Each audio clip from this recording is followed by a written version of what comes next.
baina proiektuaren bitartez ere ikuskizun bakoitzak badauka beste helburu didaktiko bat ere, gizarteari eta beste ikastetxeei ere zabaldu nahi zaien.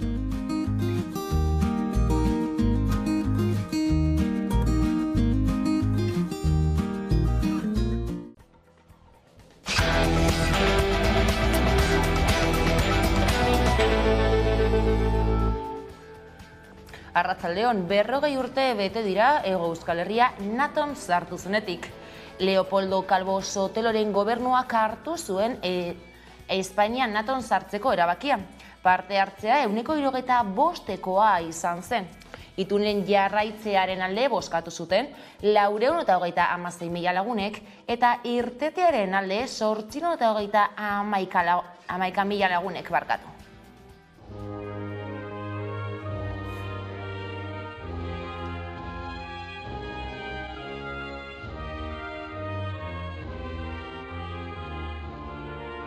Esaten dugu NATO indartu, baina esaten ari garena Estatu Batuak indartu. Osea, irutezat eufemismo ez, zazkenean NATO da Estatu Batuakek hegemon bezala kontrolatzen duen munduko erregioaren zera, ez? Tresna bat besterik ez.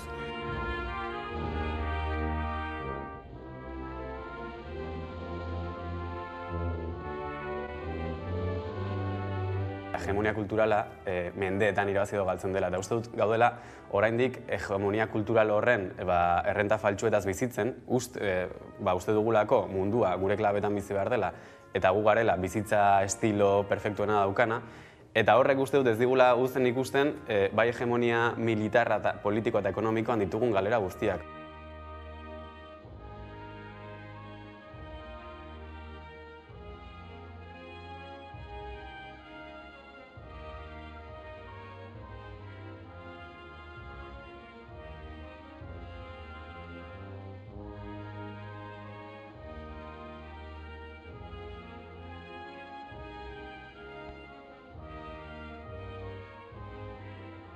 Eta lehen esan dudan bezala, geroz eta gehiago hitz egin natoz, geroz eta gutxiago hitz egiten dugu Europar Batasunak eta Europak izan behar dituen erronka guztietaz. Frantziako kazetari bat hil dute Luhansken eraso militar batean. Ukrainako armadaren arabera, Errusiaren eraso batean hil dute Frédéric Leclerc kazetaria. Ebakuaziorako ibilgailuak 10 pertsonaren bila joan dira eta etsaiak eraso egin die. Metraila arrastoek blindatua zulatu dute eta lepoan zauritu da kazetari frantziarra. Sindikatuek salatu dute Siemens Gamesaren akzio guztiak bereganatzeko Siemens Energik egin duen eskaintza publikoak inork ez diela ofizialki ezer jakinarazi eta hedabideen bidez ari direla informazioa biltzen. Puy Remirez, Elako Industria Federazioko ordezkaria. Lotsagarria iruditzen zaigu eta tamalgarria ez, kasu honetan plantillak komunikabideen bitartez horrelako berriak ez, edo horrelako berrien inguruan jakitea. Hortik aurrera egia da hitzordua daukagula, ekainaren 15ean bilduko gara, baina logikoki, aste hauetan, batez ere pasaren asteburuan, informazioa komunikabideetan egon zen, eta horrek ezegonkortasun handia suertatu du plantillarengan logikoa denez. Eta salatu genuena mantentzen dugu, mespretxu oso adierazten dute plantillarekiko eta bere ordezkariekiko ez, horrelako jarrera mantenduz eta horrela kudeatzen, informazioa horrela kudeatzen. Itzuli da ibilaldia, Bilbon ospatu dute bar Bizkaiko ikastolen aldeko 44. jaia, abusu ikastola antolatuta. Eguraldia lagun festa giroa izan da nagusi eta milaka lagun elkartu dira. Eguraldia lagun bueltan da Bizkaiko ikastolen jaia. Pandemia osteko lehenengo jai erraldoia izan da eta hemen Bilbo handian ospatu da abusu ikastola antolatuta. Euskarak bizi berritu eta auspotu du Euskararen errota, erro harri ar. Errota harri ar, errota barri jar, errota harri gar, errota sarri gar, errota larri lar. Zergatik da, erro hori zergatik, zer zen lehen ikastola? Errota lehen fabrika bat zen eta errotak zeuden hor. Hori izan da urtengo leloa, eta jendea gogotzu ekin dio euskarari, eta gogoarekin gainera, ibialdian parte hartzeko. Milaka izan dira ona Bilbora gerturatu direnak, Bilbo eta Arrigorriaga artean ospatu den ibialdira. Ikaragarria da, ez? Nola gero eta emakume gehiagok parte hartzen dute herrikiroletan, ez? Bai, azkenengo urteetan emakumeen kopuru asko hasire, azkenean plaza asko betetan gabiz, lehen misto egiten ginen zen, oin askotan tokau izin da emakumea bakarrik plazaratuta, eta posgarria da, ez? Hori de azkenean lana ondo egiten gabizen seinale. Kaixo, Afrika Bibanekin gaude, Arratsaldeon? Arratsaldeon. Bueno, dagoeneko igozara holtzara, nola joan da kontzertua? Ondo, kriston berua egin dau, baina oso ondo pasadu. Izerdi txanda dana eman dau, betiko lez. Eta zer nolako harrera jasa duzue? Ondo, etxe guan jende askori ze kriston berua etxen eban, baina egon zan jendia oso ondo egon dire. Dantzaten, dazakizer, aurpegizak eta harreria ona izan dugu bai. Eta gainera, ibialdi honen abestian, abestu dozu, zela izan da hori zuretzat? Ez dakizean azaldu, kriston esperientzia, bestu indoten jentiaz, labazu, jogurina eta oiegaz, eta ondo pasadu, bideoklipa itzen, kanta oso ondo geratu da, eta nahiko pozik nago bai. Hemen zaudete ibialdian, gogoekin... Etorri gara aspaldiko partez, joia gogoekin gengo zaila ona etortzeko disfrutatzera eta hartzera eta umeak eta ezagutzera barriro martxa honetan jartzera eta ondo, gustora. Ganea guraldia, paregabea, kriston oparia. Nungoak zarete zuek? Bilbokoak. Eta musikastolakoak zarete edo ez? Karmelokoak. Baina onaino etorri zarete ibiltzen? Bai. Orduan nekatuta eta hemen zaudete bazkaltzen, indarra hartzen... Bai. Zer egingo duzue gaur? Ikusiko dugu Kainaka Iren eta Gozeneko kontzertua, eta gero oraindik ez dakigu, baina igual jarraituko dugu hemen. Ibilaldiak jada urteak baditu, ta helburua beti euskara handitu. Ta helburua beti euskara handitu. Bretoieraz bizitzeko eskubidea aldarrikatu dute ehunka pertsonek Arredadegen. Eki Erremundegik Berriako kazetaria bertan izan da.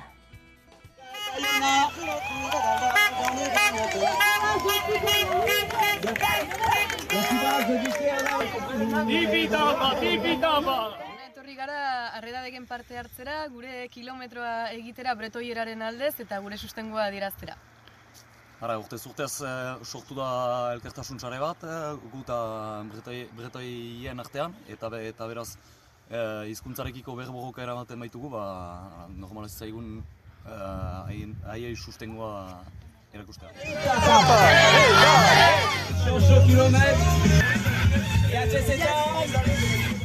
Importantea baita hemen izaitea, parada daukan dugu, beraz autobusez dingira eta asteburua pasako dugu jedadek sustenkatzen. Eta ikustea ere, zer den kanpotik ikusia, korrika bat bizitzea ere.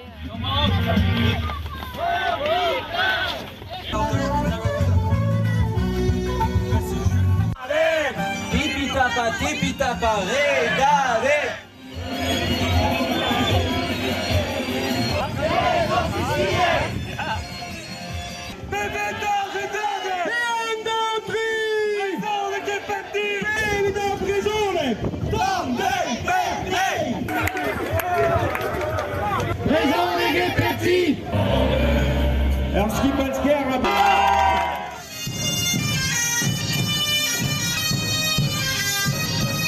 Aurrera, ez gelditzeko karrera honekin eta historia honekin oso polita dela, Euskal Herrian badakigu oso ondo zer den hau, eta zuek hasten naizeate eta jarritxola. Pena merezi duela.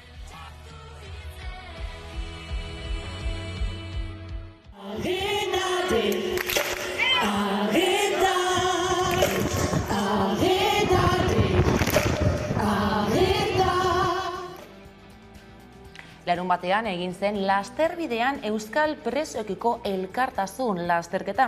8. edizioa izan da urtengoa, 2 urteko atzerapenaren ostean eta Kanpezuk hartu du lekukoa.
bat eta beste bat eta beste bat eta beste bat.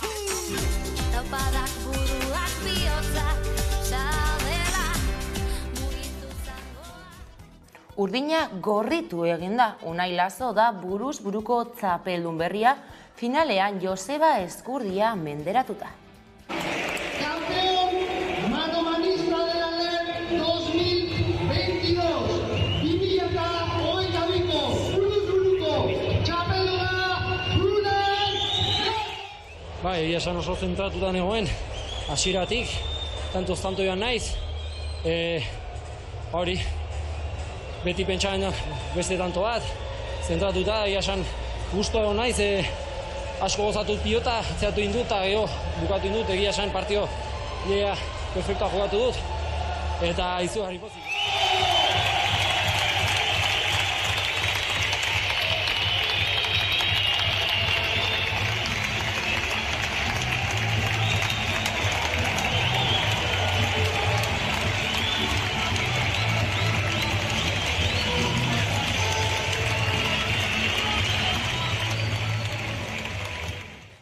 Jai Hindleyk irabazi du Italiako giroa.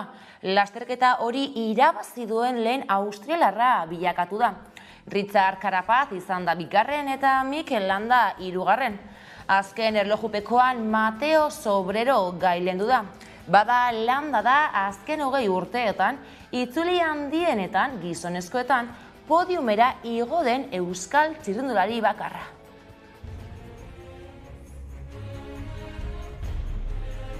Bai, pozik nago, saiatu naiz azkenengo momentura arte eta, bueno, 2015koa sorpresa bat izan zen, orain, hirugarren postu honen atzean lan asko dago, saiakera asko eta, gehiago gozatzen da. Bai, egia esan da, hasieran oso, bloka zen oso indartsu aurkitu nintzen, gero azkenengo asteari begira egon naiz beti, baina, Hindley oso indartsu egon da eta, pozik nago. Oraindik zer esana daukadala oraindik mundu honetan, eta aurrera begira eta jarraitzeko gogoekin.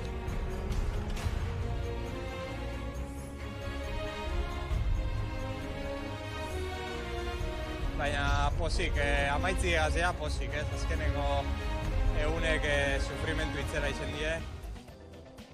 30 urteren ostean bueltan da Deliriums Tremens talde mutrikuarra. Agertokiak bete ditu betiko abesti eta doinu berriekin.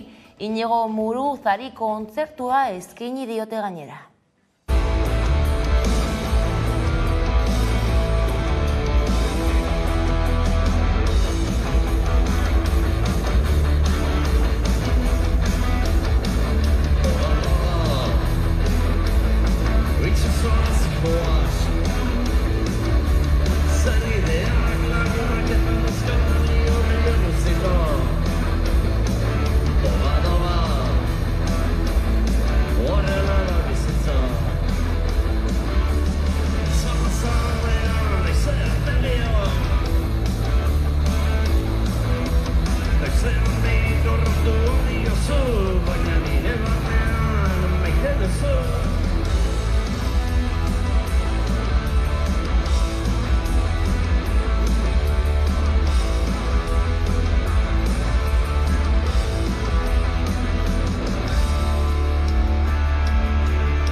Eta besterik ez guraldetik gogoratu une oro aurkituko gaituzuela zuzenean ala nahieran 11.eus atarian. Ondo izan.